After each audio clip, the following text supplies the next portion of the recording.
Globally, offshore wind is getting increased attention, becoming a major source in the energy transition policy of many countries, and more are expected to follow. In addition, the EU is now developing an offshore wind strategy as part of the EU Green Deal. Giles Dickson, CEO of Wind Europe, is with us to share his projections on offshore wind developments and how the Green Deal will drive the development. He is interviewed by Jon Dugstad, Director in Norway.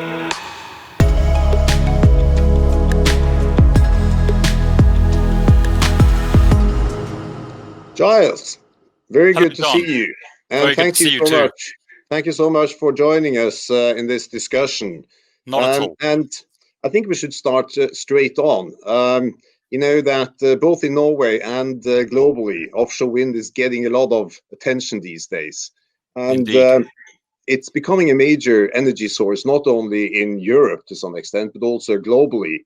And I'm curious to understand, what do you think of this? How big can this industry really be? I think that both we in Norway and elsewhere in the world are curious for your understanding of how this industry might be growing, both globally, but also in Europe, of course. Yeah, okay. So in Europe today, we have 23 gigawatts of offshore wind in operation. Globally, there is 29 gigawatts of offshore wind operating. So Europe has 3/4 of the world's capacity today. By 2030, looking at the current project pipeline and the commitments that governments around Europe have made, we expect Europe to have 106 gigawatts by 2030. The global figure we expect to be 234 gigawatts by 2030. So we're going to see huge further expansion in Europe over the next years, but huge further expansion also in China, in the US, in Korea, Japan, Taiwan, Vietnam, and many other countries around the world. I think it also makes it interesting for the oil and gas industry, which we will discuss later on. But I know that others have been making comparisons also on a monetary basis. For example, that in the US, the size of this industry might be bigger than the oil and gas industry offshore. And also in Europe, actually, that the offshore oil wind industry might be bigger in terms of monetary figures also in a couple of years. What's your understanding of that? It is very difficult to judge. I can tell you where we expect offshore wind to be in 2030. I can even tell you that in 2050, the European Union wants to have 450 gigawatts of offshore wind. Offshore wind is expected to be the #1 source of power generation in Europe by 2050, if not significantly beforehand. That is the expectation of the European Commission and the International Energy Agency. So we know roughly where we're going on offshore wind, and we are confident that we can get there, provided the right things happen on maritime spatial planning, grid investments, and further expansion of the offshore wind supply chain in Europe.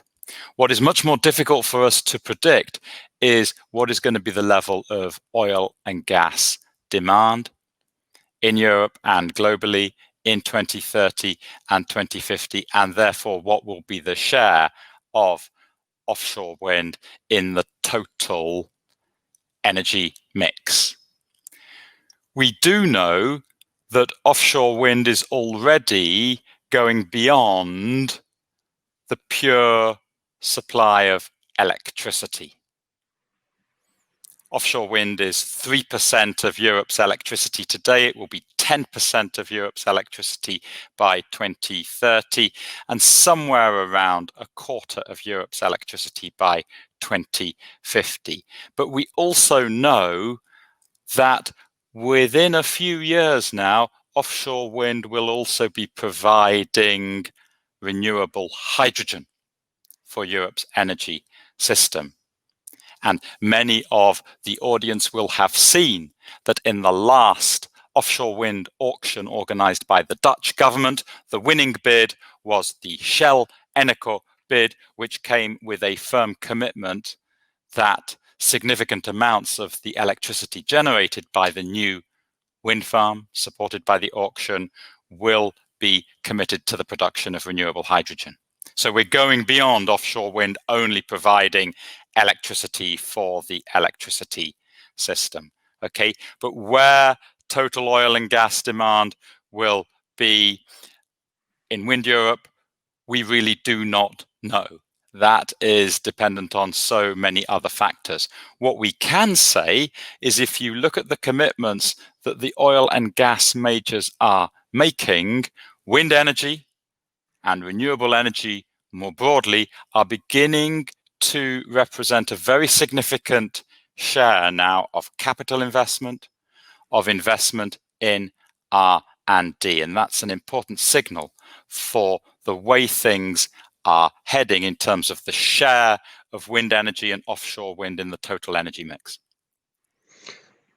Exciting. Let's remain with Europe for a while.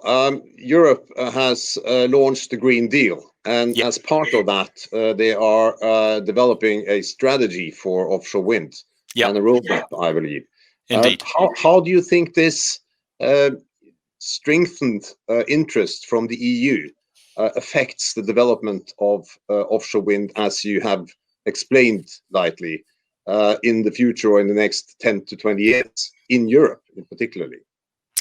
It's very helpful that the European Commission are developing this new offshore wind strategy. I should, of course, call it an offshore renewable energy strategy. That's its full name, and it will look at other forms of offshore energy production as well as offshore wind. The main focus will be offshore wind. I said a moment ago that 3 things need to happen to get Europe from the 23 gigawatts of offshore wind we have today up to the 450 gigawatts, which is what the EU wants by 2050. Those 3 things are a whole new approach to maritime spatial planning, a whole new approach to grid investments, and significant expansion of the supply chain.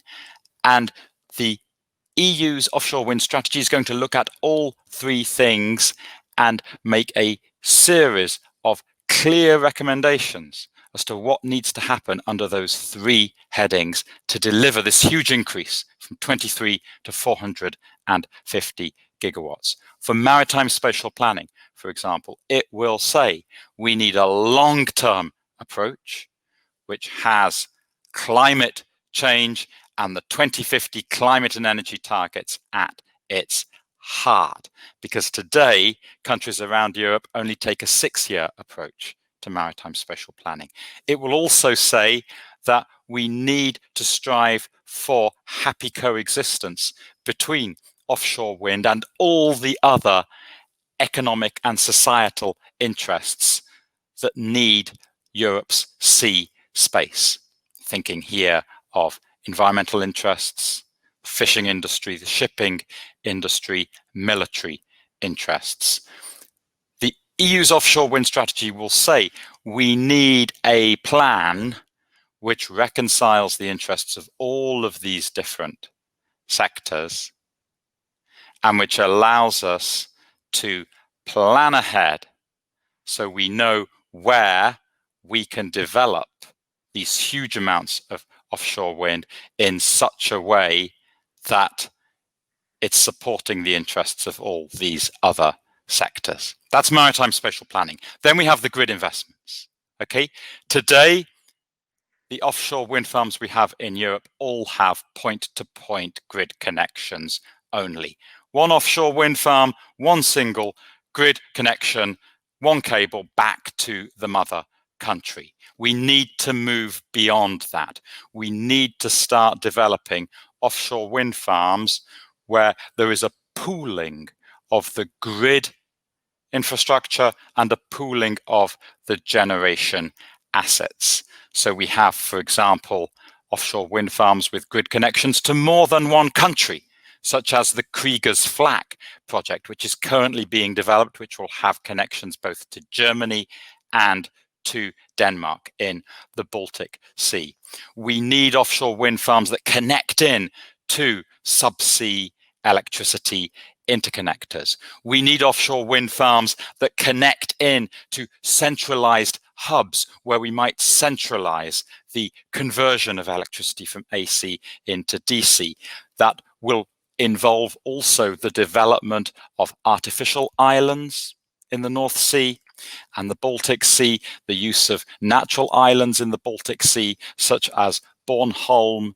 It may involve centralizing substations on existing oil and gas rigs in the North Sea and elsewhere, and having a hub and spoke approach to the grid connections. All of these are what we call the hybrid offshore wind farms. And Wind Europe think that by 2050, the hybrid offshore wind farms that I've just described, that go beyond the simple point-to-point grid connection, they could be between 100 and 150 gigawatts of the 450 gigawatts total offshore wind that we hope to have in Europe by 2050. Now, clearly, to develop 150 gigawatts of hybrid offshore wind farms, you've got to have some sort of master plan. You've got to sit down with the relevant governments, the transmission system operators, the wind farm developers, and get some consensus on where these hybrid offshore wind farms should go, what sort of grid connections they should have, because you need very careful coordination of all of the investments, both on the transmission side and the generation side. And we hope that the EU's offshore wind strategy will map out how we can do that sort of master planning. Thirdly, the expansion of the supply chain. We're looking to the EU's offshore wind strategy to give us clear guidance on what governments need to be doing to support further investments in the supply chain. Today, our factories in Europe can produce a maximum of 7 gigawatts of offshore wind turbines every year. To hit that 450 gigawatt target, we need factories that can produce up to 18 gigawatts a year. So we need to more than double our supply chain in Europe.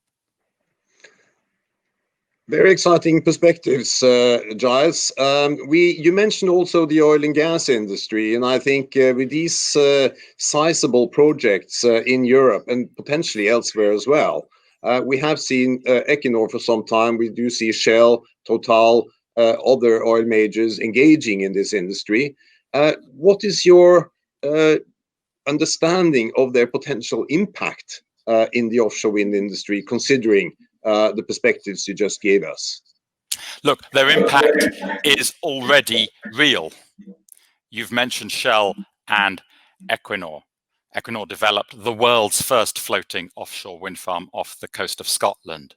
Equinor are now developing the world's largest offshore wind farm at Dogger Bank in UK waters. Shell have won 2 of the Dutch government's offshore wind auctions. They are heavily invested and committed in offshore wind. Don't forget onshore wind and the oil and gas companies. Repsol have very ambitious plans. They are already developing a significant pipeline of onshore wind farms in Spain. They're looking to develop them elsewhere. They are looking to get into offshore wind as well. So those 3 companies, Shell, Equinor, and Repsol, are already having a significant impact on the wind market and a positive impact on the wind market in Europe.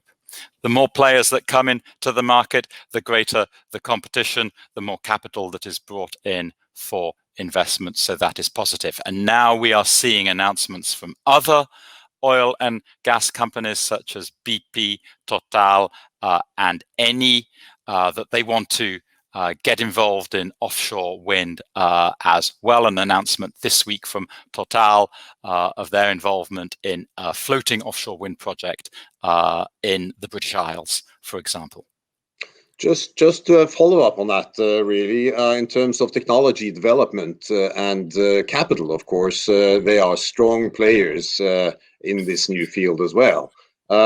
What kind of impact might it have that all these large balance sheets are now engaging in offshore wind, but also their technology acumen and how they utilize their network of suppliers to build their industry.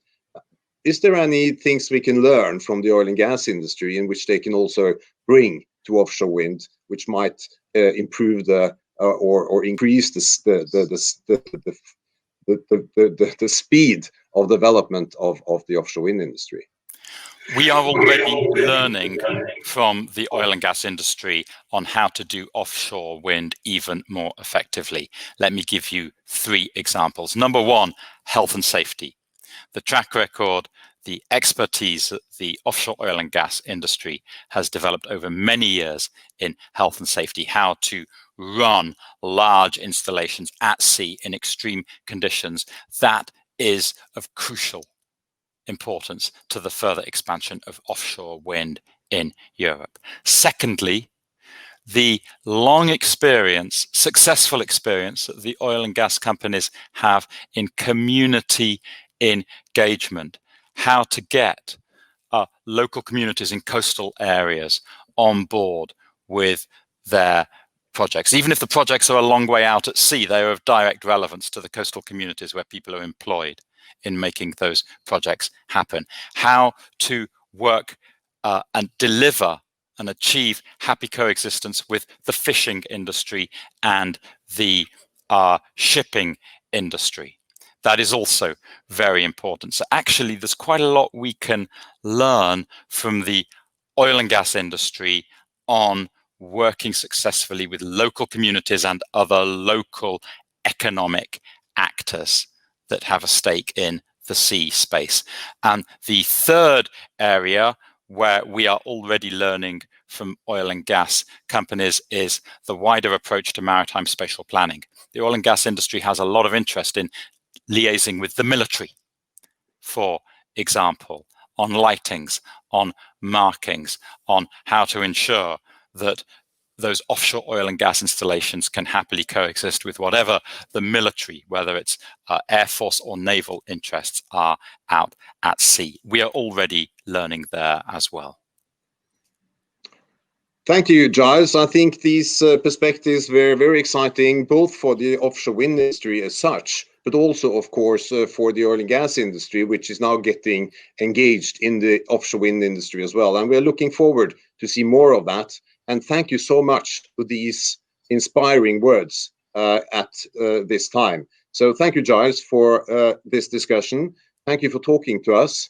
And we will probably also hear more from you later on. Thank you. Thank you very much, Jon. Thank you. Bye-bye. Bye-bye.